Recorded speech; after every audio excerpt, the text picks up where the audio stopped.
നമസ്കാരം. സമഗ്രയിലേക്ക് സ്വാഗതം. പാനൂർ കൈവേലിക്കൽ ഗുരുചൈതന്യ വിദ്യാലയത്തിൽ സ്പോർട്സ് മീറ്റ് 24 സംഘടിപ്പിച്ചു.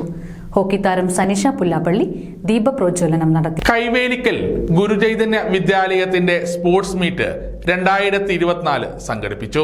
20 വർഷത്തെ ഇടവേളയ്ക്ക് ശേഷം ജില്ലയ്ക്ക് വേണ്ടി ഹോക്കി കളിക്കളത്തിലേക്ക് ഇറങ്ങിയ വീട്ടമ്മയായ സനിഷ പുല്ലാപ്പള്ളി ദീപപ്രോജ്വലനം നടത്തി ഉദ്ഘാടനം ചെയ്തു.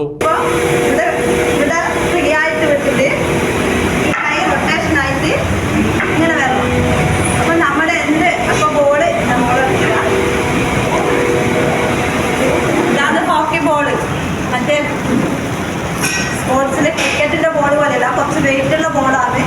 അപ്പോൾ ഹോക്കിൻ്റെത് നമ്മുടെ ബോൾ എത്തുമ്പോൾ കൺട്രോളിലായിരിക്കണം. ഇങ്ങനെ വെച്ചിടാ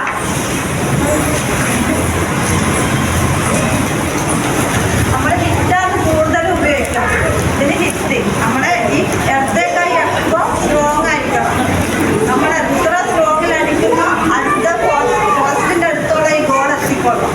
അപ്പം നമ്മൾ ശരിക്കും ഇവിടെ ആ പൊസിഷനിൽ നിന്നിട്ട് കായിക താരങ്ങൾക്ക് നിരന്തരം പ്രോത്സാഹനവും പിന്തുണയും പരിശീലനവും കിട്ടിയാൽ മാത്രമേ ഉയരങ്ങളിലെത്താൻ സാധിക്കൂ എന്ന് സനിഷ ഉദ്ഘാടന പ്രസംഗത്തിൽ പറഞ്ഞു. 2 ദിവസങ്ങളിലായി നടക്കുന്ന കായിക മത്സരങ്ങളുടെ ഉദ്ഘാടന സമ്മേളനത്തിൽ രാഗിണി PS സ്വാഗത പ്രഭാഷണം നടത്തി. പ്രധാന അധ്യാപിക ഷൈമ വിയുടെ അധ്യക്ഷതയിലാണ് ഉദ്ഘാടന ചടങ്ങുകൾ നടന്നത്. തുടർന്ന് വിദ്യാലയത്തിന്റെ ഉപഹാരം നൽകി സനിഷയെ ആദരിച്ചു. സ്കൂൾ ലീഡർ കായിക പ്രതിജ്ഞ ചൊല്ലിക്കൊടുത്തു. ചടങ്ങിന് VP ഷിജില നന്ദി പ്രകാശിപ്പിച്ചു. സമഗ്ര ന്യൂസ് പാനൂർ.